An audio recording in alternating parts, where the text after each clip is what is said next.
Listen to me. A year from now, your life will not change because you wished it would. It will change because of what you do today, not next month, not Monday, today. Because here's the truth. Most people avoid. You don't need a miracle in 2026. You need momentum, 1%, every day. That's it. This is not about hype. This is about discipline. This is about identity. This is about deciding right now that the old version of you does not get to follow you into the future. Motivation is the most overrated force in personal growth. People treat it like a requirement, like something has to strike them before they can move.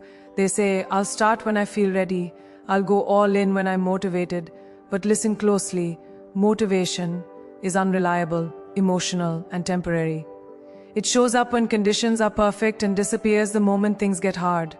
If your progress depends on motivation, your future will be inconsistent by design. The truth is, the most successful people don't feel motivated most days. They feel committed, they feel responsible, they feel anchored to something deeper than emotion. Motivation asks, how do I feel today? Discipline asks, who am I becoming? And that question changes everything. Discipline is not loud. It doesn't come with fireworks or adrenaline. It's quiet. It's repetitive. It's showing up when your mind is full of excuses and your body wants comfort.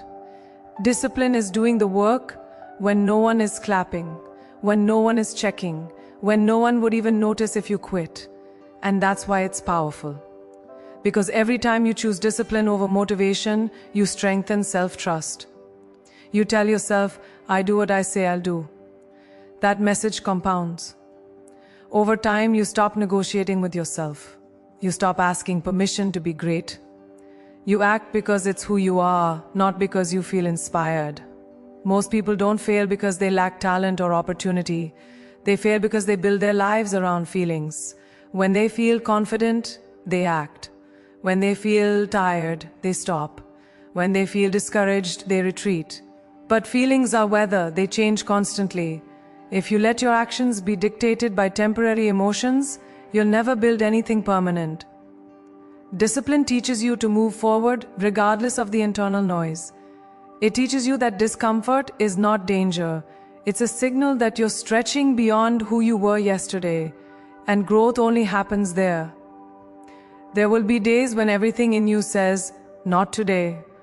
Those are the days that matter most. Because anyone can show up when it's easy. Anyone can work when they're excited. But showing up when you're drained, distracted, or doubting, that's where identity is forged. That's when you separate from the version of you that quits under pressure. Discipline doesn't remove difficulty. It trains you to walk through it without breaking, and every time you do, you become stronger than the excuse that tried to stop you. Discipline also frees you from the lie that you need massive effort to make progress. You don't. You need consistency. You need a decision that no matter how small the step is, you will take it. On low energy days, discipline doesn't demand perfection, it demands presence. 10 focused minutes still count. One intentional action still moves you forward. Discipline understands momentum better than motivation ever will. It knows that progress is built by stacking small wins, especially on days when quitting feels justified. That's how confidence grows, not from hype, but from proof. When discipline becomes your foundation, your life stabilizes. You stop swinging between extremes. You stop starting over. You stop waiting for the perfect moment. You become dependable to yourself first, and that changes how you see yourself. You no longer identify as someone who tries. You become someone who executes, someone who finishes, someone who doesn't need to feel good to do good. That shift is subtle, but it's permanent. And once discipline is installed, motivation becomes a bonus, not a requirement. Most people dismiss small progress because it doesn't satisfy the ego. They want visible transformation, dramatic breakthroughs, instant results. They want the highlight reel without the daily grind. But the truth is, real power is built quietly. 1% doesn't look impressive today. It doesn't feel like much. It doesn't give you a rush. But it works on a level most people don't understand, because small improvements compound. And compounding is not loud. It's patient. It's relentless. It's mathematical. When you improve just a little every day, you don't stay on the same level, you accelerate. And one day, you wake up in a life that looks nothing like the one you started with. Think about how everything powerful in this world grows. Muscles don't build in a single workout. Wealth isn't created in one paycheck. Trust isn't earned in one conversation. It's all layered. It's repetition over time. 1% is showing up for the basics when no one is watching. It's choosing water instead of soda. It's reading a few pages instead of scrolling. It's going to bed a little earlier. These choices feel insignificant in isolation, but together they create momentum. Momentum is dangerous in the best way, because once it starts moving, it pulls you forward even on days you feel weak. Small actions also remove the fear of starting. Big goals intimidate the mind. They feel heavy, overwhelming, and distant. 1% feels doable. It lowers resistance. It says, just take one step. And once you take that step, you're no longer stuck. You're in motion. Motion creates clarity. Motion builds confidence. The mind stops arguing when the body is already moving. This is how small actions outsmart procrastination.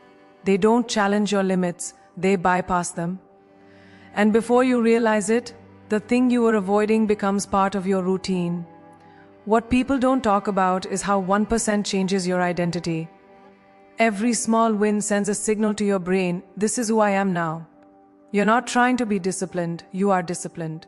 You're not hoping to improve, you are improving. Identity is built through evidence, not intention, and small actions provide daily evidence. When you keep promises to yourself, even tiny ones, your self-image upgrades. You start expecting more from yourself. You raise your standards naturally, and once your identity shifts, your behavior follows automatically. You don't need willpower when something feels aligned with who you believe you are. Consistency also protects you from burnout. People who chase massive leaps often crash because they demand too much too fast. 1% respects sustainability. It understands that progress must fit into your real life, not an ideal version of it. You don't need perfect days, you need repeatable ones. You need habits that survive stress, boredom, and bad moods. Small improvements are resilient, they bend without breaking, and over time they create strength that doesn't disappear when life gets chaotic. The most dangerous thing about 1% improvement is that it's invisible until it isn't. For weeks, nothing seems to change. For months, the results are subtle, and that's where most people quit. But those who stay consistent cross a threshold where effort and results finally meet. Suddenly, the work feels lighter. The habits feel automatic. The progress feels exponential. That's not luck. That's compound growth revealing itself. And once you experience that shift, you realize the truth. Small actions were never small. They were building a future that only discipline could unlock. Your life is a mirror of what you tolerate, not what you hope for, not what you talk about, what you allow to stay. Every standard you accept, consciously or unconsciously, sets the ceiling for your future. If you tolerate disorganization, your life feels chaotic. If you tolerate broken promises to yourself, your confidence erodes. If you tolerate people draining your energy, your focus disappears. Standards are not about perfection, they're about self-respect. And self-respect is not a feeling, it's a practice. You practice it every time you decide what is acceptable and what is not. Most people think standards are about rules, but they're really about identity. When you raise your standards, you're not just changing behavior, you're declaring who you are. You're saying, this is how I operate now. And that declaration carries weight. The world responds differently to someone who knows their own rules. You speak differently. You move with intention. You stop apologizing for your boundaries. High standards create clarity, and clarity eliminates hesitation. When you know what you stand for, decisions become faster and easier because the line is already drawn. Lower standards feel comfortable in the moment, but they come with a hidden cost. They quietly steal your future. Skipping the workout today becomes skipping discipline tomorrow. Letting one excuse slide becomes a pattern of avoidance. Over time, you don't just lose progress, you lose trust in yourself. And self-trust is everything. Without it, even simple goals feel heavy. Raising your standards interrupts that cycle. It creates friction against your old habits. At first, it feels uncomfortable, even lonely. But that discomfort is a signal that you're growing the version of you that's settled. Standards must be lived daily, not announced publicly. They show up in how you manage your time, how you speak to yourself, how you handle pressure. Do you do what you said you would do when no one is checking? Do you clean up the messes you create, or do you avoid them? Do you prepare, or do you hope things work out? High standards are quiet but consistent. They don't seek validation. They demand alignment. And alignment creates a sense of inner stability that no external praise can replace. Raising your standards also changes the people and environments you allow into your life. You stop chasing approval. You stop entertaining chaos. You stop negotiating your values for convenience. This isn't about cutting people off aggressively. It's about choosing intentionally. When your standards rise, some relationships naturally fall away, not out of anger, but out of mismatch. And that's not loss, that's space being created for growth, space for focus, space for peace, space for people and opportunities that match the level you're stepping into. The moment you truly raise your standards, excuses lose their power. You no longer ask, "Can I get away with this?" You ask, "Does this align with who I am becoming?" That question changes everything. It shifts you from reacting to leading your own life. You stop living by default and start living by design. And once that shift happens, progress becomes inevitable. Not because life gets easier, but because you refuse to lower the bar to meet your weaknesses. Most people spend their lives trying to avoid pain, not realizing that avoidance is the very thing keeping them stuck. They design their days around comfort, convenience, and emotional safety, then wonder why nothing changes. But growth has never lived in comfort. Every meaningful transformation comes with friction. Pain is not a sign that something is wrong. It's a signal that something is changing. Muscles tear before they grow stronger. Confidence is built after discomfort, not before it. When you understand this, pain stops feeling like a threat and starts feeling like information. It tells you you're moving beyond the limits of who you used to be. Stagnation, on the other hand, is silent and deceptive. It feels safe. It feels familiar. It doesn't scream at you the way pain does. It whispers. It convinces you that tomorrow is a better time, that staying the same is reasonable, that you've got time. And slowly, without dramatic failure, years pass. The real danger is not struggling, it's settling. Because stagnation robs you of urgency. It dulls your edge. It makes average feel acceptable. And once average feels acceptable, greatness starts to feel unrealistic. That's how dreams die. N-O-T with resistance but with neglect. Pain forces you to be present. It demands attention. When something is uncomfortable, you can't sleepwalk through it. You have to engage, you have to decide. That's why disciplined people don't run from discomfort. They use it. They understand that every hard moment is a vote for the future version of themselves. Waking up early when your body wants rest, speaking up when silence would be easier, staying consistent when progress feels slow. These moments don't feel good in the moment, but they pay dividends later. Pain is temporary, but the strength it builds stays. There is a difference between destructive pain and constructive pain, and wisdom is knowing which one you're facing. Destructive pain comes from ignoring problems, avoiding responsibility, and betraying your own standards. Constructive pain comes from effort, growth, and resistance against your lower instincts. One drains you, the other sharpens you. The problem is most people confuse the two. They avoid the short-term discomfort of discipline and end up living with the long-term pain of regret. Regret is heavier, it's quieter, but it lasts longer. And unlike effort, regret gives you nothing in return. When you stop fearing pain, you stop being controlled by it. You stop making decisions based on comfort and start making them based on alignment. You realize that confidence doesn't come from success. It comes from surviving difficulty. Every time you do something hard, you collect evidence that you can handle more than you thought.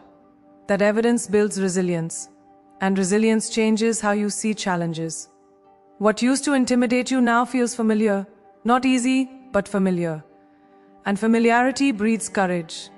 You stop asking, what if this hurts? And start asking, what will it cost me if I don't act? The most empowered people are not those who live pain-free lives. They are the ones who choose their pain intentionally. They choose the pain of effort over the pain of regret, the pain of discipline over the pain of disappointment, the pain of growth over the pain of staying the same. Because every path has discomfort, there is no pain-free option. The only choice is which pain you're willing to carry. One builds your future, the other erodes it slowly. And once you truly understand that, you stop running from discomfort and start walking straight through it. Every thought you think has a source.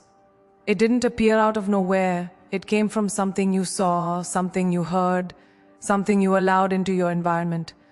And most people never stop to question that. They wake up, scroll, listen, absorb, react, and then wonder why their mind feels scattered, weak, unfocused. Your inputs are not neutral. They are shaping how you think, how you feel, and how you act. Whether you're intentional or not, you are being trained every single day. The only question is, who's doing the training? You or everything around you? Your brain is constantly king for patterns. It becomes what it consumes. If you feed it chaos, it produces anxiety. If you feed it distraction, it produces restlessness. If you feed it negativity, it produces doubt. You cannot expect clarity when your mind is filled with noise. You cannot expect confidence when your mental diet is fear-based, cynical, and shallow. And yet, people spend hours consuming content that weakens them, then try to flip a switch and perform at a high level. That doesn't work. Peak performance is built upstream, in what you allow into your mind, long before the moment of action arrives. Entertainment is not harmless when it dominates your attention. There is a difference between rest and escape. Rest restores you. Escape numbs you. When every free moment is filled with endless scrolling, gossip, outrage, and comparison, your mind never recovers. It stays overstimulated and underdeveloped. Focus becomes harder. Silence becomes uncomfortable. Deep work feels impossible. This isn't an accident, it's conditioning. And if you don't interrupt it, you will live at the mercy of whatever is loudest, fastest, and easiest to consume. The strongest minds are protected minds. They don't allow everything access. They curate. They choose. They understand that what they hear repeatedly becomes familiar, and what becomes familiar becomes believable. That's why you must be ruthless with what you listen to when you're tired, what you watch when you're bored, and who you give your time to when you're vulnerable. In those moments, your defenses are low and influence sinks in the deepest. Guarding your mind isn't weakness, it's strategy. You don't leave the doors unlocked to something valuable. Your environment also speaks to you, even when no words are being said. The people around you are inputs. Their habits, their language, their energy, they shape your standards. If you're constantly around people who complain, who settle, who normalize mediocrity, that mindset will start to feel normal. Not because you agree with it, but because repetition creates acceptance. Growth requires exposure to higher standards, to conversations that challenge you, to examples that remind you what's possible. You don't rise by accident, you rise by proximity and intention. When you audit your inputs, you take back control. You stop letting your attention be hijacked. You replace mindless consumption with purposeful intake, books instead of noise, conversations instead of commentary, silence instead of constant stimulation. At first, it feels uncomfortable because your brain is detoxing from distraction. But then something powerful happens. Clarity returns. Focus sharpens. You start hearing your own thoughts again. And when your mind becomes clear, your actions become deliberate. You stop reacting to life and start directing it from a place of strength.